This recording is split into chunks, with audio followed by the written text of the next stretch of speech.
रात के लगभग 11 बजे थे।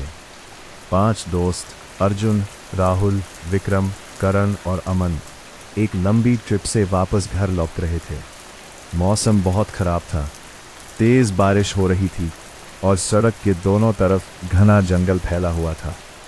अचानक उनकी कार एक जोरदार झटके के साथ बंद हो गई। विक्रम ने कई बार इंजन स्टार्ट करने की कोशिश की, लेकिन कार चालू नहीं हुई। तभी अमन की नज़र दूर खड़ी एक बड़ी पुरानी हवेली पर पड़ी। उसने कहा, बारिश में यहां फंसे रहने से अच्छा है कि कुछ देर उस हवेली में रुक जाते हैं। सभी दोस्त कार छोड़कर हवेली की तरफ चल पड़े। हवेली बहुत पुरानी और वीरान थी। उसकी दीवारों पर गहरी दरारें थीं, खिड़कियों के शीशे टूटे हुए थे और मुख्य दरवाज़ा आधा खुला हुआ था। अंदर कदम रखते ही उन्हें धूल से भरा एक विशाल हॉल दिखाई दिया, जहां हर तरफ सन्नाटा पसरा हुआ था। अर्जुन ने चारों ओर देखते हुए कहा, लगता है यहां कई सालों से कोई नहीं आया। सब लोग एक कोने में बैठ गए और बारिश रुकने का इंतजार करने लगे। कुछ देर बाद ऊपर की मंजिल से किसी के धीरे धीरे चलने जैसी आवाज सुनाई दी। सभी ने एक दूसरे की तरफ देखा, लेकिन किसी ने कुछ नहीं कहा। करण ने माहौल हल्का करने के लिए कहा, शायद कोई जानवर होगा, लेकिन उसके चेहरे पर भी चिंता साफ दिखाई दे रही थी। कुछ मिनट बाद करण अकेला हवेली के अंदर घूमने निकल गया। समय गुजरता रहा। 5 मिनट बीते, फिर 10 मिनट, लेकिन करण वापस नहीं आया। आखिर अमन उसे ढूंढने ऊपर गया। ऊपर पहुंचकर उसने कई कमरों में देखा, लेकिन करण कहीं नहीं मिला।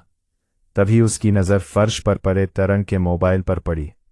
अचानक मोबाइल की टॉर्च अपने आप जल उठी और उसकी रोशनी सामने की दीवार पर पड़ी, जहां लाल रंग से लिखा था, यहां आने वालों का लौटना मुमकिन नहीं।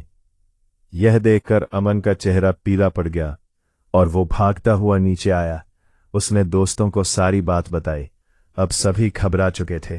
तुरंत हवेली से निकलने का फैसला किया, लेकिन जब वे मुख्य दरवाजे तक पहुंचे तो पाया कि दरवाजा बंद हो चुका था। उन्होंने पूरी ताकत से उसे धक्का दिया, उसे खींचा, लेकिन दरवाजा नहीं खुला। तभी राहुल की नज़र सीढ़ियों की तरफ गई। ऊपर अंधेरे में कोई लंबा सा साया खड़ा था, जो बिल्कुल स्थिर होकर उनकी तरफ देख रहा था। विक्रम ने कांपते हाथों से टॉर्च उसकी तरफ घुमाई, लेकिन जैसे ही रोशनी वहां पहुंची, वह साया गायब हो गया। अब डर उनके ऊपर पूरी तरह हावी हो चुका था। उसी समय हवेली के अलग अलग कमरों से कदमों की आवाजें आने लगी। ऐसा लग रहा था जैसे बहुत सारे लोग धीरे धीरे उनकी तरफ बढ़ रहे हों, लेकिन आसपास कोई दिखाई नहीं दे रहा था। अर्जुन ने कहा, हमें ऊपर जाकर करण को ढूंढना होगा, फिर किसी तरह यहां से निकलेंगे। सभी दोस्त जल्दी जल्दी सीढ़ियां चढ़कर ऊपर पहुंचे। वहां एक बड़ा कमरा था, जिसका दरवाजा थोड़ा खुला हुआ था।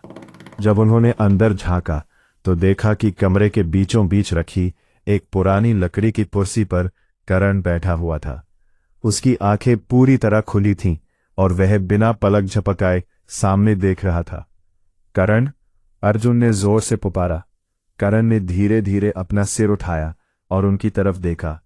उसके चेहरे पर एक अजीब सी मुस्कान थी, जो पहले कभी किसी ने नहीं देखी थी। उसने धीमी आवाज में कहा, तुम लोगों को यहां नहीं आना चाहिए था। उसके इतना कहते ही कमरे का दरवाजा अपने आप जोर से बंद हो गया। खिड़कियां हिलने लगी, कमरे के अंदर ठंडी हवा का तेज झोंका फैल गया और दीवारों से अजीब आवाजें आने लगी। सभी दोस्त दरवाजा खोलने की कोशिश करने लगे, लेकिन वह टस से मस नहीं हुआ। कुछ ही क्षण बाद कमरे की सारी लाइटें बुझ गईं और पूरा कमरा अंधेरे में डूब गया। डर के मारे कोई कुछ नहीं बोल पा रहा था। फिर अचानक सब कुछ शांत हो गया। अगले दिन सुबह पुलिस को जंगल के किनारे खड़ी उनकी खराब कार मिली। जांच करते करते वे उस हवेली तक पहुंचे, लेकिन हवेली के अंदर कोई नहीं था। न अर्जुन, न राहुल, न विक्रम, न अमन और न ही करण। ऐसा लग रहा था जैसे वे कभी वहां आए ही नहीं थे। लेकिन हॉल की धूल भरी दीवार पर एक नई लिखावट दिखाई दी, जिसमें लिखा था, अब इस हवेली में 5 नए मेहमान रहते हैं। जाने से पहले सब्सक्राइब जरूर करना।